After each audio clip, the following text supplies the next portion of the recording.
President-elect Clinton names a slew of Washington insiders to top jobs on his foreign policy team. In Somalia, U.S. Marines roll out the big convoys on a Christmas mission of mercy. And Eye on America. Tonight, a CBS News investigation. Why one of our most famous rivers ain't what it used to be. This is a time bomb just waiting to happen. And when it goes off, it is going to impact the rest of the United States. This is the CBS Evening News.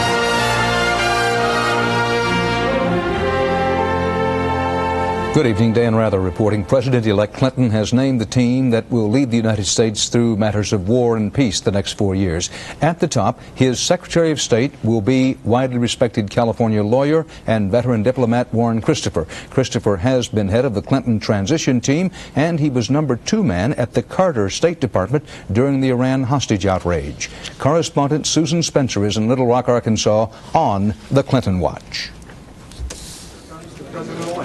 With little foreign policy background himself, Mr. Clinton went to the roster of the Carter years for much of his team, explaining in a voice hoarse from allergies that that's where the expertise of his party is. That's the only Democratic administration we've had in 25 years. So some of these people have had the privilege of serving there. But to say that this is a team of sort of retreads, I think, which is the inference there, would be totally unfair. From Congressman Les Aspin, named Defense Secretary, to Warren Christopher, appointed to head the State Department, all emphasize that though they've been out of power for a decade, they do not underestimate the dangers of the post-Cold War world. The Clinton-Gore administration will be confronted again and again by whether and how to use U.S. power and U.S. resources. Crucial to those decisions, Mr. Clinton said, will be the United Nations. And in a nod to women's groups, he said his UN ambassador, former Carter aide Madeleine Albright, will have cabinet status. Albright, born in Czechoslovakia, recalled how her diplomat father sought asylum here in the 40s. You can therefore understand how proud I will be to sit at the United Nations behind the nameplate that says United States of America. With confirmation hearings pending, no one tipped his hand on policy, certainly not Aspin, when asked about Clinton's promise to allow gays in the military. The word from the top here is to deal with this thing very, very carefully, but to deal with it very, very deliberately. Others named today included James Woolsey, Undersecretary of the Navy under Carter, to head the CIA, and Anthony Lake, another Carter alumnus, to National Security Advisor. Lake, known to love his farm in Massachusetts, was asked how he was persuaded to join the government again. I did it because the price of beef is down. The good mood today may have been because Mr. Clinton actually dispensed with 8 appointments in one day. But still, the prospects for his meeting his self-imposed Christmas deadline are looking increasingly iffy. Dan? Susan Spencer live in Little Rock. Thanks. Now, for more about what the Clinton National Security Team may face and may do, let's go to Pentagon correspondent David Martin at the Defense Department. David, what do they think there of working for Congressman Les Aspin? Well, Defense Secretary Cheney, the current occupant of the office, has already gone out of his way to praise Aspin as a good choice. And I think if you asked almost anybody in this building, they would tell you if you're looking for someone to oversee the post-Cold War cutbacks in U.S. military forces, you couldn't find anybody better informed than Les Aspin, who spent 22 years on the House Armed Services Committee. David, what are the concerns of the military about the new Defense Department head? There is a concern that the Clinton administration is going to come into office determined to prove its manhood by resorting to military force at the first provocation. President-elect Clinton has already said he thinks it's time to turn up the heat a little in Bosnia, and Les Aspin spent much of the summer and early fall criticizing the Bush administration for not taking forceful enough action against Saddam Hussein in Iraq. Now, you mentioned Bosnia and Iraq. What about Somalia? Well, Somalia is going to be interesting because the UN Secretary General is trying to push the U.S. into expanding the mission beyond simply delivering relief supplies and to use its military to engineer some sort of political solution by disarming the warring factions. This morning, President Bush met with his top national security advisors and decided there would be no change in mission. And this afternoon, Secretary of State Eagleburger made an unannounced visit to New York to deliver that message as politely as possible to UN Secretary General Boutros-Ghali. But U.S. forces are not going to be out of Somalia in any event by January 20th, so Boutros-Ghali is going to have a chance to renegotiate this entire issue of what the mission of U.S. forces in Somalia should be with the Clinton administration. David Martin of the Pentagon Live, thanks. President Bush made it official today. While he will spend New Year's Eve with American troops in Somalia and New Year's Day visiting relief centers. Mr. Bush originally ordered 28,000 troops into Somalia this month, but the U.S. commander there said today he won't need that many to protect relief shipments. The military says the operation is running ahead of schedule, and it will keep going with no break for the holidays. Correspondent Bob Simon in Mogadishu has tonight's report on the rescue in Somalia. It was a Christmas convoy of sorts. 1,000 American and French troops headed out of Mogadishu to wage war on hunger in the hardest-hit areas of the heartland. They will arrive in the desperate town of Bardera Christmas Eve. As they rolled out of the capital, the command announced plans to turn the tap and close off the flow of forces from the United States. With virtually no resistance, the campaign can continue with fewer troops than expected. Meanwhile, other convoys were moving out of town, stopping just outside the city limits. The two main warring factions had agreed to take their heavier weapons off the streets. The guns of Mogadishu started arriving at several so-called safe areas, this one commanded by General Aidid. They provided a quick glance as to how this city was reduced to rubble. Not just technicals, but tanks, artillery pieces, anti-aircraft cannons, multiple rocket launchers. The Americans say they didn't organize this collection, but they did let it be known that coalition forces would no longer tolerate any heavy weapons in the streets. So General Aidid seems to have decided to keep at least some of his guns in safe storage for the time being. While the gunmen were chanting the praises of Somali-American friendship, downtown, murmurings of discontent were getting louder. Outside the gates of the American embassy, hundreds gathered this morning, as they do every morning, looking for work. The Americans have become just about the only employers in town. Many clutched papers proving that they used to work for the Americans back before the war began. They kept clutching their papers as the gates shut tight. I haven't any job. My family is very poor. I'm poor. What happens when the would-be savior cannot deliver? The gunmen, now safely out of town, will have to decide whether to go back to the streets or get in line with these guys. If they do, they might not be so polite. Bob Simon, CBS News, Mogadishu. Still ahead on tonight's CBS Evening News. Holiday cheer. As the economists say, the nation officially pulls out of the recession. And Eye on America. Tonight, the story of a great river. Pollution runs through it.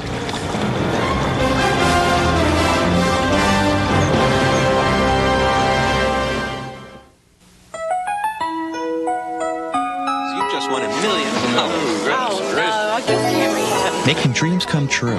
That's what we're all about. We've been all across the country and seen screams of delight, moments of disbelief, and tears of joy. These winning moments are special for them, special for us too. We're the Publishers Clearinghouse Prize Patrol, and we're looking forward to meeting you soon. The Norelco razor hugs every contour, every curve, for a shave incredibly close and comfortable. It's the one with floating heads for the perfect shave that makes the perfect gift. Norelco. We made close comfortable. Some people get nasal congestion, but if you get sinus congestion, use a sinus spray like Sinex. Only Sinex has a decongestant plus Vicks Vapors, so you can feel your swollen passages open up. For sinus, think Sinex. A private economic research group said today that the U.S. recession is officially over. This group says it officially ended in the spring of last year, 1991, and this group says the economy has been growing slowly ever since. As money correspondent Ray Brady reports, much of the credit for the turnaround, if that's what it is, goes to consumers. The way they were flocking into the stores today, you'd think they were giving the merchandise away. Amid predictions this will be the best holiday season of the past 4 years, Americans were out spending. They're out here, you know. They must have taken time off from work because nobody's at work, so they're all spending their money. More holiday cheer came from the Commerce Department. The gross domestic product, the economy, grew at a 3.4% annual rate in the third quarter, its best showing in 4 years. Some Americans are feeling better already. One survey shows 30% of them plan to spend more this holiday season. I know I've spent more just on my immediate family than I did last year. One retailer's not having a happy holiday. Sears reportedly plans to close 100 stores and lay off thousands. Sears says the reports are rumor and speculation, and it won't comment on those. But like other giants, IBM and General Motors, analysts say Sears had a problem. It did not watch the competition. Sears really took its eye off the ball as far as its merchandising divisions. Both Walmart and Kmart, I'm afraid, ate their lunch, and whatever was left over, JCPenney had for dinner. At the stores where they are spending, since Thanksgiving, consumers have run up charges of more than $1 billion a day on their Visa cards alone. That's because consumers run up charges when they're feeling good. And when they do, they spend $3 trillion a year. That may give the consumers a debt headache later on, but it's good news for the economy right now. Another report today shows business planning to step up its spending on new plants and equipment. If all these projections come true, then the new year could be one for long-suffering retailers and consumers to really celebrate. Ray Brady, CBS News, New York. Coming up next, an evening news reality check. A Bush appointee going out in style at taxpayers' expense.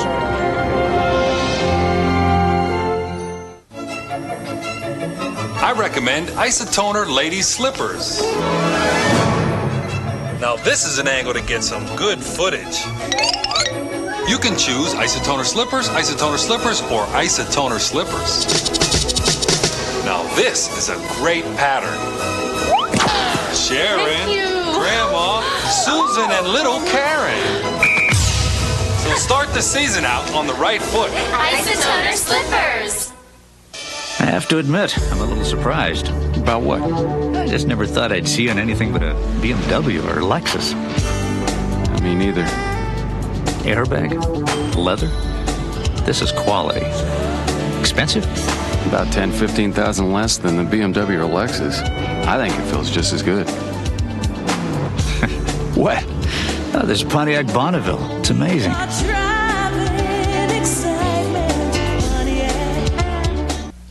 Mothers have learned from countless doctors and pharmacists to take care of coughs with Robitussin. And they've taken this advice home. Robitussin recommended by Dr. Mom. Ask your doctor or pharmacist. Oh yeah, we're gonna twist! Tater Twister, big surprise! Cuts and shapes, some curly fries! Presto Tater Twister Electric Curly Cutter. Money-saving curly cuts from fresh vegetables. Spiral cuts too. Thrifty, easy fun. Tater Twister! From Presto. Holiday shopping got you down? Don't worry, we've got just the thing to cheer you up. You better watch out. It's 48 hours till Christmas, Wednesday. Former television preacher Jim Bakker has served more than 3 years in jail. A federal judge today reduced his sentence for the second time. It's now down to 8 years, and that means with good behavior, time off, and all of that, Bakker could be out on parole by the end of next year. Bakker was originally sentenced to 45 years for defrauding his television church followers. In 4 weeks, the Bush administration will be out of business and out of office. So why did President Bush's good friend and appointee, the Commerce Secretary, just make a big trip to Beijing with a group of political appointees? Was it government business, or were they giving you and me and all other taxpayers the business? Correspondent Eric Ingberg shows you where your taxpayer dollars went in this reality check.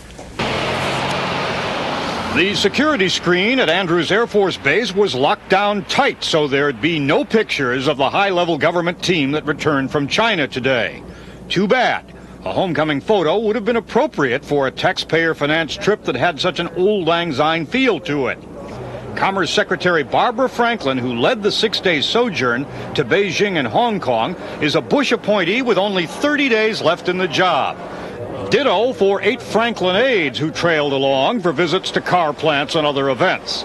Political appointees all, they too are facing imminent contact with what is known in these parts as the private sector. In keeping with the cloak of secrecy that was imposed, the Commerce Department refused to identify who they were. But it can be said that they traveled in style, a well-appointed Air Force version of a 707 jetliner. Cost, according to the Air Force, $12,000 an hour, which works out to about $500,000 for the trip. While thousands of miles away, Franklin had some of the comforts of home. Her husband, Wallace Barnes, was one of 7 business executives invited along. A spokesman for Barnes's auto parts making company in Connecticut said he was there as a businessman and hoped to stir up some business with the Chinese. Commerce says the business travelers are chipping in on the cost.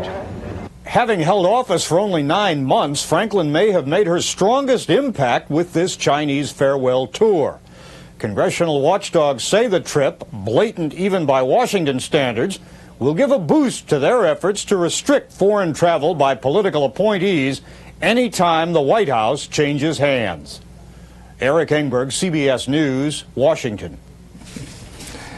In Spain, something else is called El Gordo, and it's billed as the biggest lottery in the world. Jackpot, $1.3 billion. First prize, $300 million. When the winning number was drawn today, there were 95 winners, including a pig farmer, a parking lot attendant, and the King of Spain, Juan Carlos. The king won $136. He says he doesn't yet know what he'll do with the money. Coming up next on the CBS Evening News, thousands of women who say they were raped to change the race of their nation.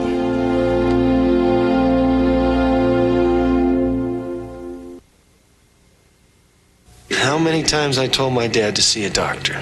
He was stubborn. But the pain in his stomach just wouldn't go away. He had to go. You should have seen the relief on his face when the doctor said Mylanta. He said it was indigestion, and his kind of indigestion needed strong medicine. Mylanta is strong medicine, strongly recommended. In fact, Mylanta is the antacid doctors recommend most. My doctor said Mylanta.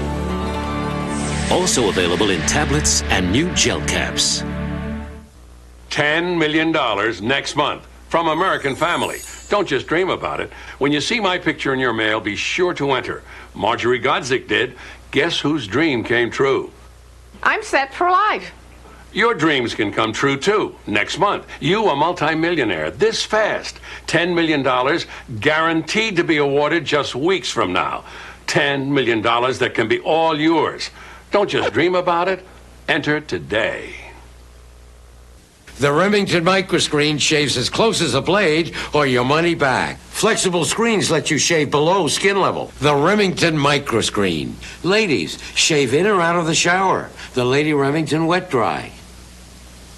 If you've been hiding from nighttime cold medicines, try Robitussin Night Relief. This is different, dear. It has no alcohol, unlike that other, which has 25% alcohol. New Robitussin Night Relief. Nighttime cold medicine from a name you trust.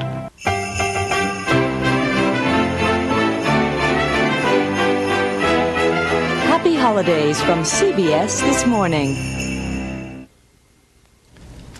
Israel's Supreme Court today refused to intervene in the case of 415 Palestinians deported from Israeli-occupied territories. That leaves the men out in the cold in a no-man's land just across the border in southern Lebanon. The Lebanese government refuses to accept them, and Israel won't let them return, saying they're dangerous. Israel's prime minister says he feels no pity for these men, calling them a bunch of murderers. Latest official election returns from Serbia show that President Slobodan Milosevic winning re-election with 55% of the vote, but foreign observers say the voting was riddled with irregularities. Milosevic is blamed for the Serbian campaign of ethnic cleansing in Bosnia, a campaign of genocide, a campaign that has allegedly involved mass evictions, murder, and tens of thousands of rapes. Correspondent Giselle Fernandez reports on new charges of sexual atrocities in Bosnia.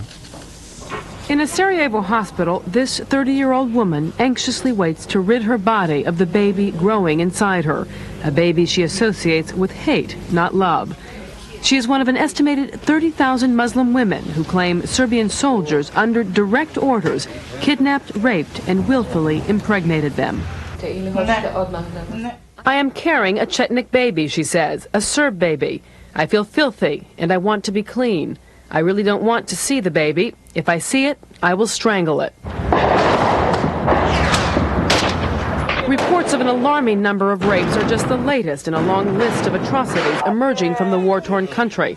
Concentration camps, ethnic cleansing, and now testimonials from women in refugee camps, claiming they are victims of ethnic breeding, a systematic plan much like the Nazi Lebensborn to create an Aryan nation. Some of them told us how the attackers had clearly said, "We will impregnate you with Serbian babies." This is part of a very well-planned action to actually exterminate groups of people. I would say it's not only a genocide, it is an ethnocide we are now witnessing.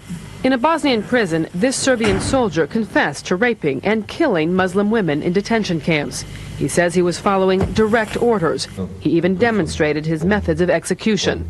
He will be the first Serbian soldier tried in Bosnia for war crimes. The United Nations and the European Community Council have strongly condemned what they call these acts of unspeakable brutality. They are demanding that all detention camps in the former Yugoslavia be immediately shut down, but especially the brothels, where girls as young as 7 and women as old as 60 are reportedly being detained, tortured, and raped. For many women and their babies, it's already too late. There are reportedly thousands of unwanted children whose parents have been killed. Others now from rape are yet to be born. What will become of them? Giselle Fernandez, CBS News, New York.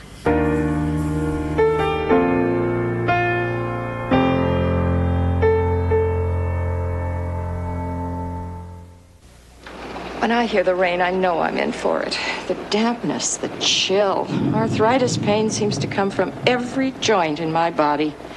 For pain like this, now instead of aspirin, I take Advil. Advil contains the same medicine my doctor often prescribes for arthritis pain. In fact, for minor arthritis pain, doctors recommend Advil most. With Advil, I'm on my way. Advil, tablets and caplets. Advanced medicine for pain. Presto has a great idea. Shoot some slices, shoot some shreds, shoot some salad, salad shooter.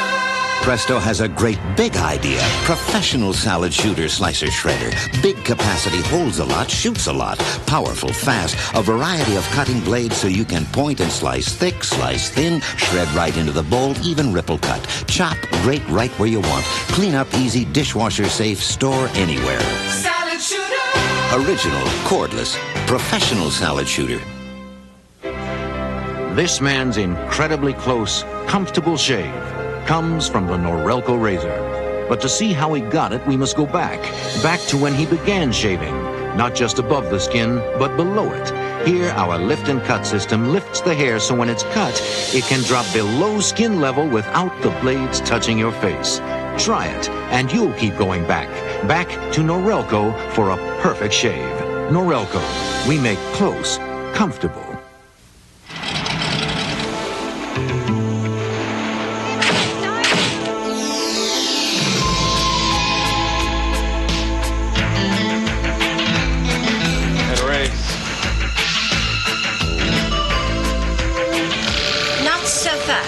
Ryan. These have always brought me luck. Okay. White Diamonds, the intriguing new fragrance from Elizabeth Taylor.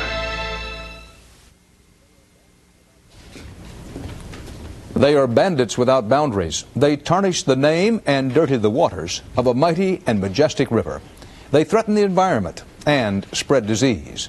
Correspondent Bob Faw shows you what they've done and what's being done belatedly to stop them in tonight's Eye on America. Let me check this one out. Empty. On the border between Texas and Mexico, Hector Villa is looking for outlaws. Want to check under the hood too? No, just the back. Villa is not a Texas Ranger hot on the trail of drugs or contraband. He works for the Texas Water Commission. His job, rounding up polluters. See, there's nothing in here as far as drums are concerned. Villa's target, drums of toxic waste like these, which were dumped in Juarez, Mexico last summer. Before workmen could remove the waste, some of the contents leaked into the soil, then into the Rio Grande River nearby. Parts of the Rio Grande are beautiful, but around El Paso, Texas and Juarez, Mexico, the river is filthy and poisoned. Every day, companies in Mexico, including American companies, pump in millions of gallons of raw, untreated sewage, directly or indirectly into this river, making it so polluted the American Medical Association calls the Rio Grande a cesspool. When I was a boy, I used to swim in the Rio Grande River a lot. I wouldn't put my big toe in it right now. Steve? Yes? This fisherman put his leg into the river and came up with a rash. This fisherman, who used to pull out whoppers, now bags only scrawny fish. The fact is, nobody knows what's in the Rio Grande. The state of Texas is only now beginning to test the river, hoping to find out which companies are responsible for turning the Rio Grande into a sewer. Pam Reed is the Texas Water Commissioner. In the last year, how many companies have you initiated legal proceedings against for illegal dumping? Oh, not many. When you're trying to find people dumping in the desert at night, it's very difficult. That is alarming news for more than 1 million people of El Paso and Juarez who not only share a contaminated river, but high rates of hepatitis, liver cancer, and other diseases. The county's health director now fears an outbreak of cholera. This is a time bomb just waiting to happen. And when it goes off, it's not going to just impact El Paso, it is going to impact the rest of the United States. Business leaders say Dr. Nikki is exaggerating and that companies operating along the border are cleaning up. Not only is the Mexican government making a major effort to pour in a lot of money for enforcement purposes in Ciudad Juarez, but the industry itself is trying to police itself. We caught 177 barrels of polychlorinated biphenyls on its way from Colorado into Mexico to be illegally dumped. That's the tip of the iceberg. We don't know what else is going on. Dr. Nikki worries most about the nearly 70,000 people who live just outside El Paso in so-called colonias, neighborhoods without sewage systems or running water. Some, like Juana Marquez and her husband Jesus, have to get their water from this contaminated well.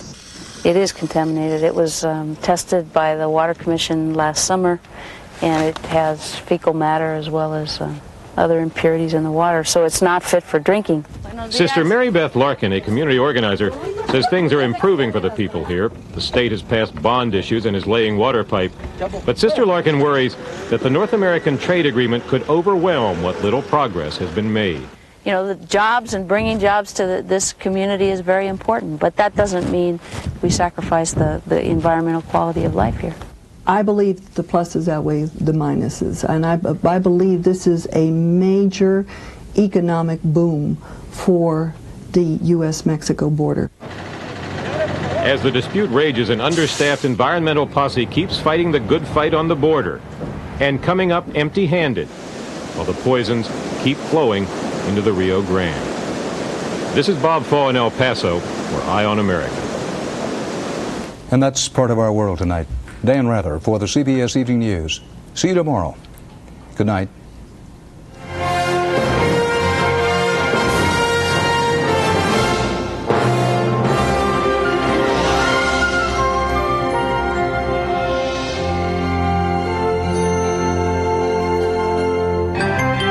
Experience CBS News. See these kids? Not long ago, they couldn't play outside for fear of being shot. That was then. What changed these mean streets? Eye on America tomorrow on the CBS Evening News. This is CBS. Things you